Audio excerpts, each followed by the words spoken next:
Let's pray. Father, I just lift up Galen to you. Lord, I just ask you to give him the words to speak. Open all of our hearts, Lord, that we can hear your voice and just experience your presence this morning.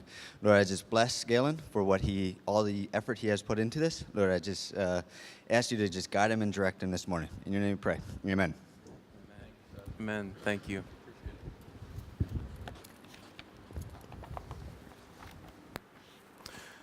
Dale, you prayed in the very beginning that we would be wrecked for what you this morning, and I agree with that.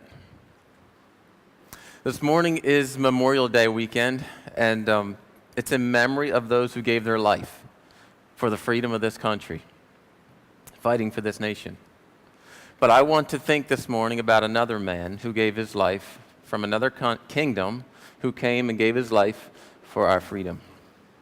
And I want to look specifically at his crucifixion and his death. This is Jesus, we know. Let me just read out of Mark 15, verse 25. Mark 15, 25.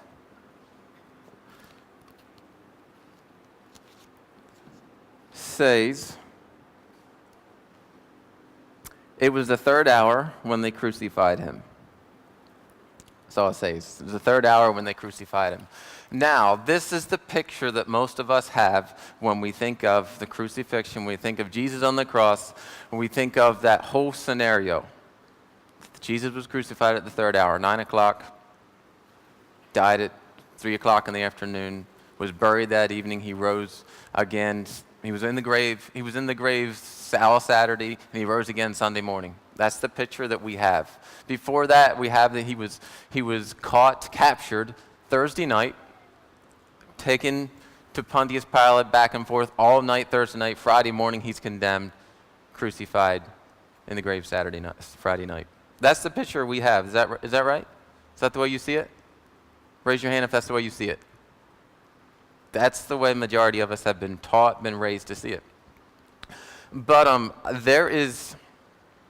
the Roman historians tell us, and the first Christians, the first 100 years of Christians tell us a different story. They tell us that from the arrest of Jesus to his death, on the cross, was 5 days. And that is commonly believed from the first century to the first 300 years after Christ. After the first about 300 years, it was reduced to 4 days. And by the year 1000, it was reduced to 3 days. By the year 1200, it was reduced to 2 days. And in 1418, the church officially declared that it was what I just told you. Thursday night, Friday, he's crucified. Sunday, he rose from the dead. And so, I want to just give you a little backdrop from what I want to give you. And it's not my information, that's obvious. A lot of the information I get comes from a man called Dr. Ron Charles. And he is a missionary, he is a archaeologist, and he's a historian. And he's one of those men that travels, he lives in the Middle East, he lives in Egypt right now, working with the widows in Egypt. And they're tremendously suppressed. He has a huge heart for them. His ministry is, I forget what his ministry is called. Cuban Foundation. And he's one of the men. I went to listen to him speak here a couple weeks ago, and you just felt the presence of God. And I was just tremendously blessed by just sitting there listening to him speak. But as he's in the Middle East, he goes all over the place, and is like miraculous. He walks into situations and God just opens up doors, and he gets stopped in front of a mosque, and the people there just have these ancient scrolls, and he looks at them and he reads them, and it's incredible information. That's the kind of guy, he just goes around and gets into all that kind of stuff. So I bought his books, listened to his CDs the last couple weeks, and I've just been hit with the crucifixion story and the 5 days that the Romans have recorded. We have the Bible, and it's good, it's truth, but this fella studies the Bible. He studied Jewish history, and he said, I want to study Roman history. So he goes and he starts digging into the Roman history and digging out the details about the crucifixion from Roman side. So that is what I'm going to look at. There is two men specifically that he zeroes in on them. Both of them are eyewitnesses. The one's name is Cyrilius. He's a court historian and scribe for Pontius Pilate. He was recording the events from the time of Jesus' arrest until the time of Jesus' death. He was there, he was an eyewitness. The other one is Practus. He's a court historian and a scribe for the Roman governor of General Phineas Corpi. I can't say all these words, but anyways, he was the Roman general over the Roman Syria. He was the leader of the military operations in that area. And his main scribe was there watching and recording everything that was going down. Now you might say, well, how do we know it's truth? I can't tell you it's truth. It's what's recorded. I believe it's truth. And this is why I believe it's truth. Because in that time they said, look, we want accuracy in our records. If you fudge the truth just a little bit, we're going to take both your eyes, we're going to take both your hands, and we're going to take both your feet. And 18 men in this time period, in this Roman time period, 18 scribes lost both their eyes, both their hands, both their feet, because they fudged the truth in their records just a little bit. And so I tend to believe that what is written here, what is written is actually pretty accurate. That's just the way I just tend to believe it.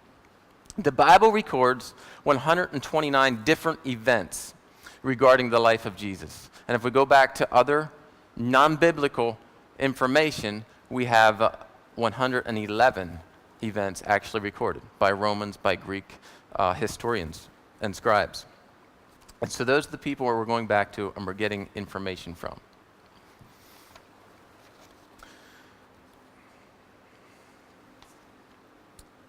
So with this background in place, I want to give you the details, the information that I've written down here from the arrest to the crucifixion of Jesus Christ.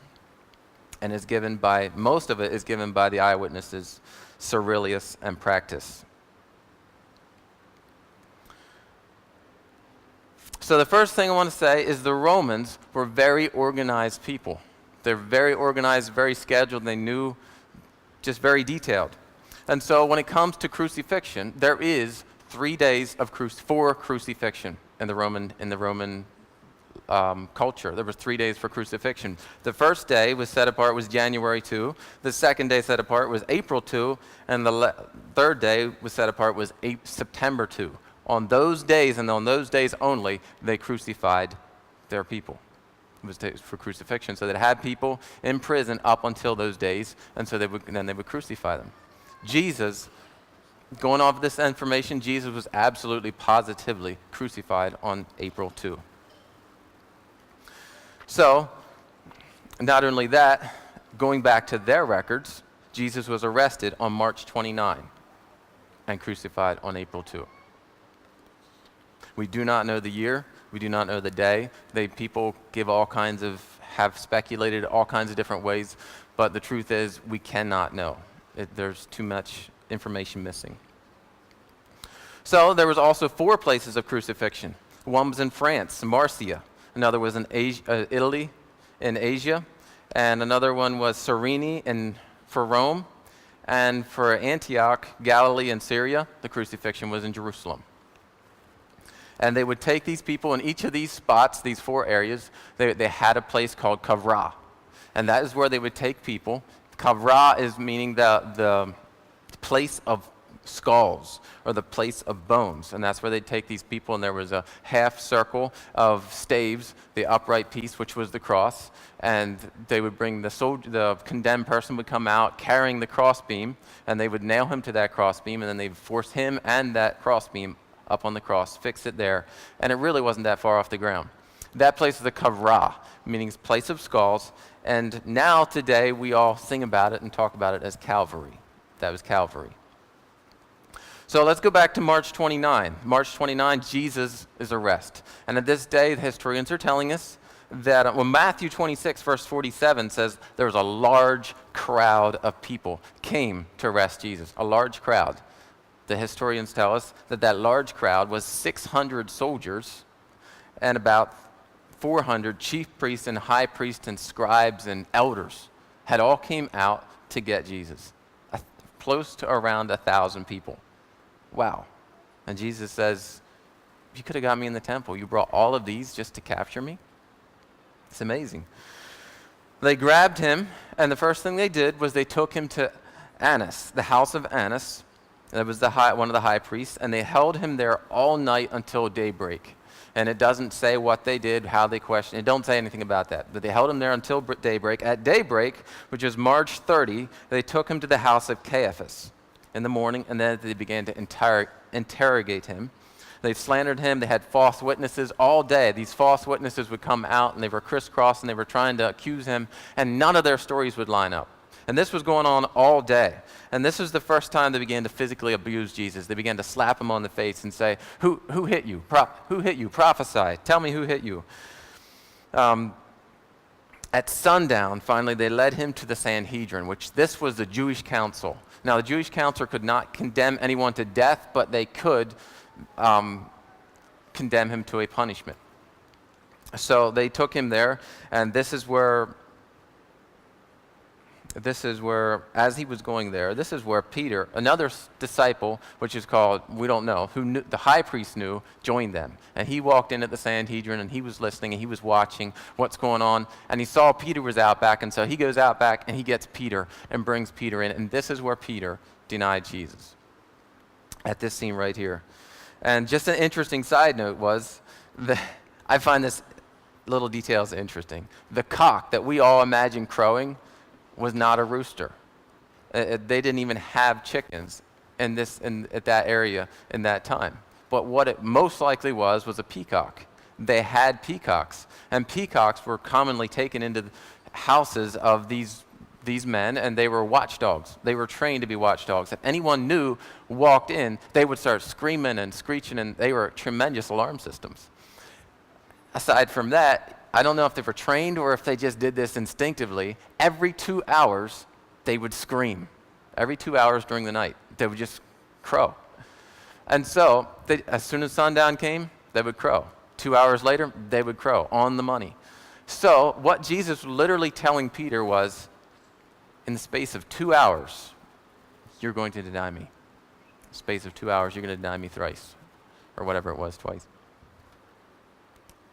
And Peter did not believe it, didn't agree with it. But this is where Peter comes, and he denies Jesus. So March 31, that was March 29, March 30. March 31, they decided that he was charged for blasphemy.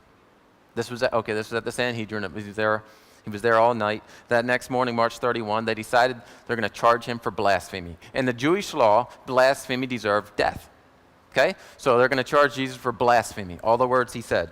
So they immediately took him to Pontius Pilate. And it was really early in the morning, and they got in there, and they woke him up, and they said, we're bringing this guy to you, want you to condemn him to death because we have him on blasphemy. And Pilate says, I want to talk to him personally, pulls him in, talks to him on the side, didn't get any information, brought him out and said, there's really no reason, I see nothing to condemn this man to death. But really, he's like, you're waking me up in the middle of the night for blasphemy. Go judge him, take him away, judge him yourself. He said, I give you the authority to judge him in your Sanhedrin, in the civil courts, but not to kill him, just in their Sanhedrin. But the Jews weren't cool. They weren't okay with that at all. They wanted to see him killed. And so they went back to the Sanhedrin, all right, but they didn't go back with the intention to judge him. They went back with the intention to try to figure out how they could condemn Jesus to death so that the Romans would see him killed. So they went back, and they spent another grueling day of interrogation, of abuse, of slander, of accusation to Jesus all day. And by the end of that day, lo and behold, they came up with the idea of treason. He made himself to be a king. He calls himself a king. He's treason. Treason against the Roman citizens because he's trying to be king of the Jews. Wow. So they went tearing back to Pilate, and they told him, Pilate, we have him for treason. And so Pilate, he wasn't dumb. He could see, he was watching Jesus' life. He knew what Jesus was doing, and he knew that the Pharisees, the scribes, he knew that they were against Jesus. He could see the political power going on. And he was watching, and he took Jesus and he talked to him, and he didn't see any reason to accuse him. But this whole idea of treason brought in a whole new level of bringing him to the courts. So in amongst all their talking, they mentioned, okay, Pilate is talking to Jesus, and he takes him back, and he says, who are you? Why are you here? Are you a king? And Jesus said, for this reason I came into the world, and for this reason I'm here. He said, I came to bring you the truth. And Pilate says, what is the truth? What is the truth? He was, I believe, honestly wanting to know what the truth was. But the Jews then mentioned that Jesus was from Galilee. And Herod's like, oh, well, Pilate is like, oh, well, take him to Herod. Herod was in Jerusalem at that time. Take him to Herod. And so they packed him up, and it was evening now, and they went over to Herod's palace. And there they brought Jesus before Herod, and Jesus remained absolutely silent. He didn't say a word to Herod. And I believe Herod, I believe this is in the scripture, Herod wanted to see a miracle. He was excited about Jesus and just messing with Jesus. Jesus is a king, he's going to prove it. And Jesus didn't say a word to him, didn't do a thing. And so Herod turns him over to his soldiers. Herod turns him over to his soldiers to abuse him. And he let them abuse him for 6 hours. And it is here where we have, according to the Roman historians, the first bloodshed, where they began to take his head and smash it against the ground. And they began to pull out his beard by the handful. They grabbed his beard and they pulled it out. And it actually says that, I think in Isaiah, where they plucked his beard. And the blood, his jaw was being exposed because they pulled him out by the beard, and the skin ripped. After 6 grueling hours of this, remember this was in the evening, after 6 hours of this, Herod finally said, take him back to Pilate. He's tired of it. So now it is near sunup on April 1st, and they're taking him back to Pilate. And he sends the word back, I don't see any word for death. There's no reason, don't see any word for death. Pilate receives him again. In the morning of April 1, it's near sunup, and again Jesus is standing before Pilate. And the Jews are desperate to get him condemned because they know tomorrow is April 2. Tomorrow is the day for crucifixion. We have to get him condemned today. By the way, that day, April 1, was their fast day, and they conveniently decided not to do their fasting and to hold council on this day just to get rid of Jesus. They bypassed their own laws to make this happen. So they told Pilate, Jesus calls himself the King of Jews.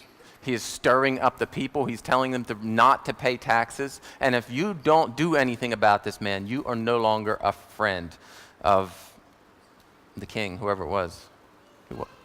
Anyways, he said, you're no longer a friend of the king if you don't do anything. And so Pilate finally succumbed to what they wanted. Treason was worthy of crucifixion in the Roman law. And so he said, okay, well, let me just go into this. There are 3 levels in the Roman law. There was 3 levels of treason. Number 1 was the stealing from Romans. If you stole from the Romans, this was treason. You would get 30 lashes with the whip. Number 2, if you killed a Roman, you would get 50 lashes with the whip. Number 3 level of treason, if you declared treason against Caesar and you tried to take the kingship, you would get 100 lashes with the whip. A minimum of 100 lashes with the whip before you were crucified. And each one of these, crucifixion was for treason. But before you got crucified, there would be the whipping. So Caesar, and we all think of it as 39 stripes. Okay, Jesus received 39 stripes. That's Jewish law, not Roman law. The Roman laws beat Jesus, they punished him on their law, not the Jewish law. So Pilate has Jesus whipped. And this part of it from here away just gets extremely gruesome. And it's horrible. And as I read it, it was just horrifying to me. It was hard to take. The beating was given by 3 or 4 gladiators. They take some of their best gladiators who were slaves, and they would give them an opportunity to buy their freedom. So while these gladiators were beating Jesus, they could kill him, that gladiator would be set free with enough money to live, with enough money to buy his way into the world. So, another thing I have to say here, crucifixion was extremely expensive. There was a group of men who were being crucified. It was a big deal and took a lot of soldiers. It took a lot of backup. A lot of things were going on, and so they wanted to kill their people before they didn't even want them to get to crucifixion. They wanted to kill them before they got to the cross. So here's where you have the gladiators coming in, and they would each be given 10 stripes with the whip. And then they'd step back, the next one would come in, he'd have 10 stripes. After they did 3 or 4 gladiators, they would turn around, the first one would start again. Now the whip that they used wasn't just a single strand whip. It was a short whip, but it had between 8 to 12 braided whips in that single whip.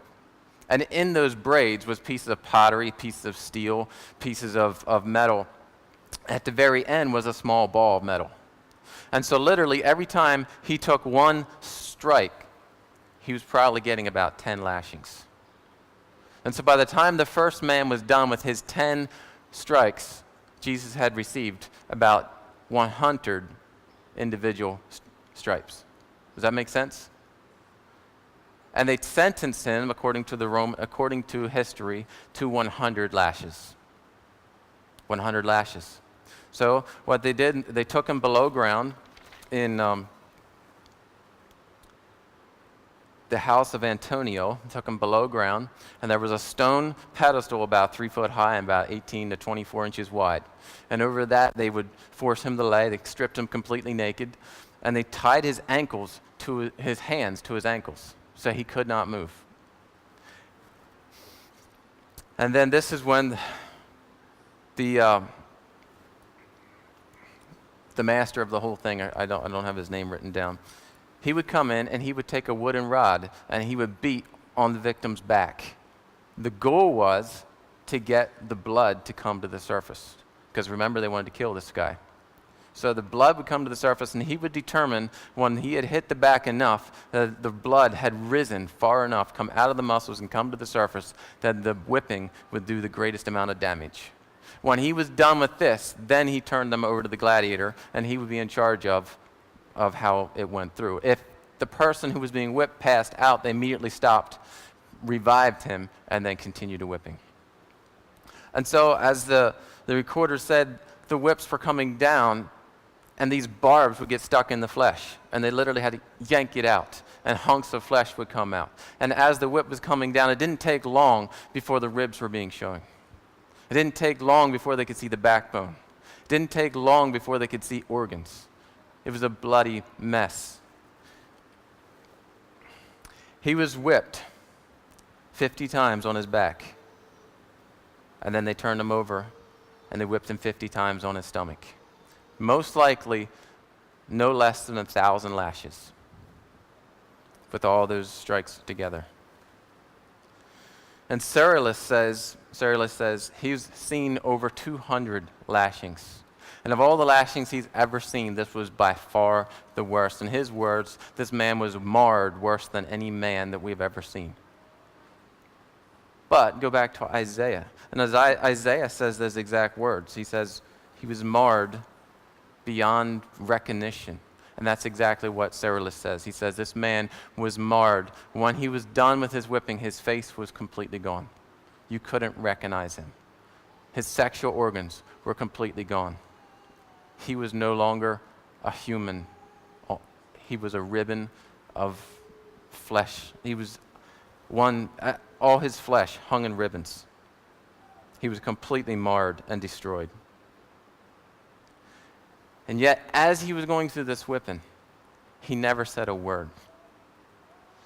And here's something that Ron Paul brought out. He said, can you imagine if Jesus would have said one word? If he said, God, help me, God would have helped. He would have sent angels. He'd have set him free, anything. I believe that. He couldn't. Jesus' words, he knew his words were extremely powerful. He knew if he'd have said one word, instant freedom. But the reason he didn't, I believe this with all my heart, is because he knew Isaiah 53 verse 5 that said, by his stripes we are healed. He knew that verse was there, and he was looking out ahead, and he was seeing each one of us, and he was seeing the grief, the pain, the struggles that we're going to go through, the physical pain, the emotional, the spiritual, and he was saying, by my stripes, they can receive healing. I'm going to take it. It's incredible to imagine that he could go through this. But Jesus survived. He lived the beating, which was a shock. The Romans were surprised. That was amazing, number one. But Jesus refused to die. And so they said, the gods have willed that he shall be crucified. So he's going to be crucified, but they can't just crucify him because he's one bloody mess. He's going to bleed to death in no time flat. So they took him and they put him in a vat of salt water. And it stopped the bleeding, but it was extremely, excruciatingly painful. And after that, they took him out, and Jesus is brought before the blood stopped, and they give him to the Roman soldiers, and they mock him for 8 hours. For 8 hours. They mocked him for 8 hours. They dressed him up like a king with this purple robe, put it on his blood-matted skin, and they put this crown of thorns on his head, they smacked it down in, and then they began all over to slap him and do all this stuff all over again for 8 hours. Can you imagine? I don't understand how a person can take this kind of pain, this kind of mental, emotional, physical torture. It's beyond our comprehension. They spit on him, pulled out the rest of his beard. And then when that was all done, they took the cloak that they had put on him that was now firmly attached to him, to his bloody skin, and peeled it off and reopened all that wounds all over again. Extremely painful all over again. At this point, Pilate takes him out and he shows him to the people. He says, "Behold the man. Look at him. Haven't you had enough? He's not even a man anymore." He said, "Crucify him, crucify him." The hate, the anger was so intense. It's incredible. So Pilate washes his hands. He releases Barabbas, who was a man of treason, a murderer. Releases him, and they send Jesus to his cell for the night. Can you imagine trying to sleep now after all of that abuse? Being sent to a prison cell? 6 o'clock the next morning, they woke up their prisoners, and they march him out to Calvary for the crucifixion. You get him there, and they, on the way, of course, we know they got Simon of Cyrene because Jesus couldn't physically handle to carry the crossbeam. He was too weak. They got Simon of Cyrene to help. And most likely, according to Roman records, there was 25 to 50 other criminals crucified with him on that hill. And they got him out there, and they offered him a drink, which would be a mild pain reliever. And Jesus refused it. He refused a pain reliever. I don't understand why, but he did. And then they took him, they threw him down on the cross, his hands outstretched, and they nailed him through his wrist. And then they grabbed the crossbeam and the body and stuck him up on the cross. And it's at this point, it just keeps getting worse. There was a couple different ways of crucifixion, but the way they said that they did Jesus was while he's on the cross now, they need to hold him there, and so they took his body and racked it 90 degrees, and they nailed a wooden pin through right below his hip bones, so his hip bones would rest on that wooden pin. And they nailed that into the cross. And then they took his feet so that his body was being held. Then they took his feet and they nailed it into the cross. This was tremendously painful. We know that. We're aware of that. But I need to talk about the feet. They nailed his feet to the cross. Now, I'm not a doctor, but the information I'm receiving just is extremely amazing. When every nerve in our body, I'm told, every internal organ in our body, I'm told, has nerves running to our feet. If your foot is chopped off, or if you step on a nail, those are severed. And sure, it hurts, but the nerve endings are severed, and that's where it stops. And the organs are not affected. But if you puncture those nerve endings from the top of the foot, You separate those nerve endings. You fray them, you separate them from such an angle that it shoots up, the pain will shoot up that nerve immediately to that organ in your body. And so as Jesus was on that cross, and he's hanging by his hands and by his hip bone, and his feet are being nailed to that cross, instantly, every organ in his body, the pain is shooting up to it. And so he bore the pain of a heart attack. He bore the pain of lung cancer. He bore the pain of tuberculosis. He bore every pain of every organ in his body instantly, simultaneously, when they nailed those nails through his feet.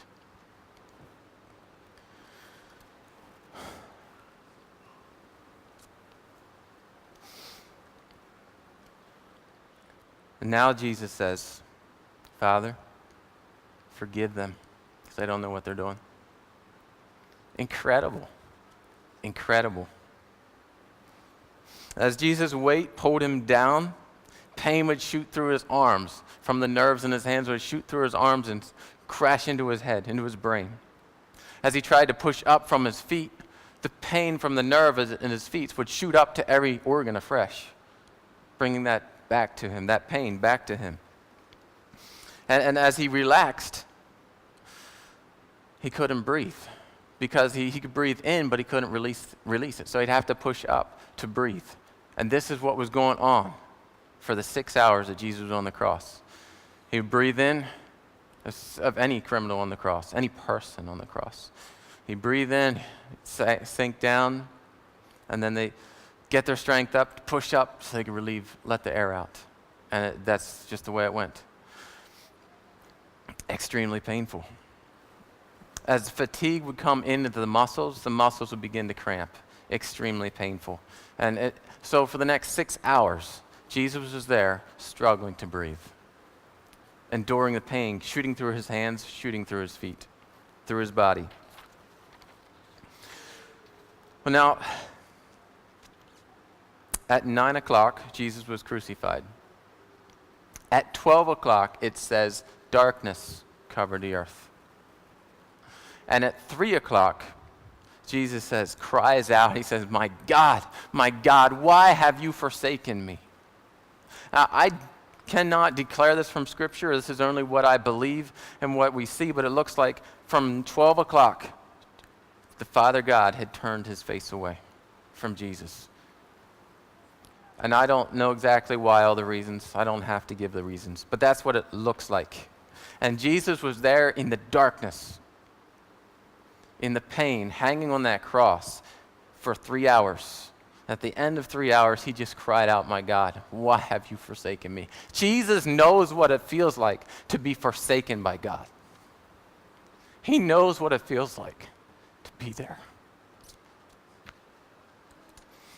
And as horrible and as inhuman as all of this was on the cross, crucifixion wasn't actually the main reason that people died.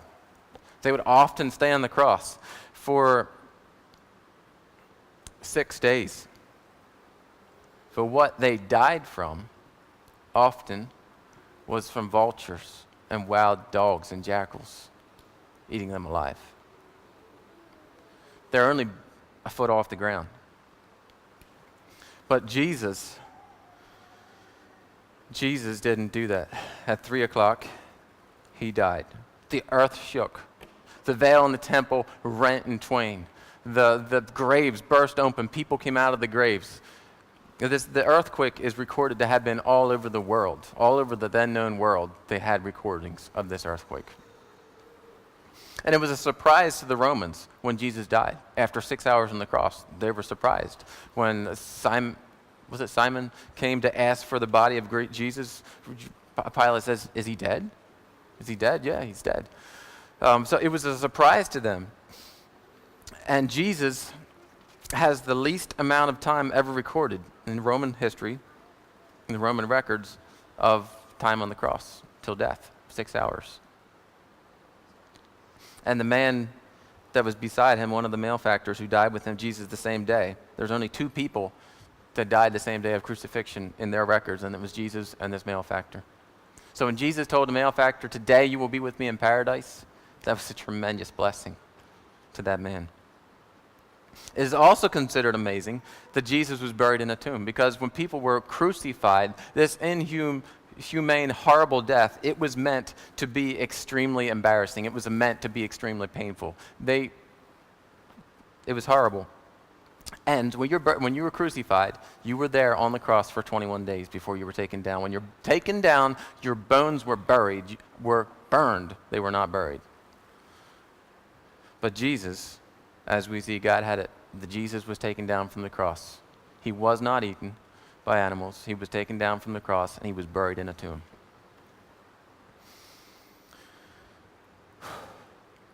Now we say, God, do you really love me?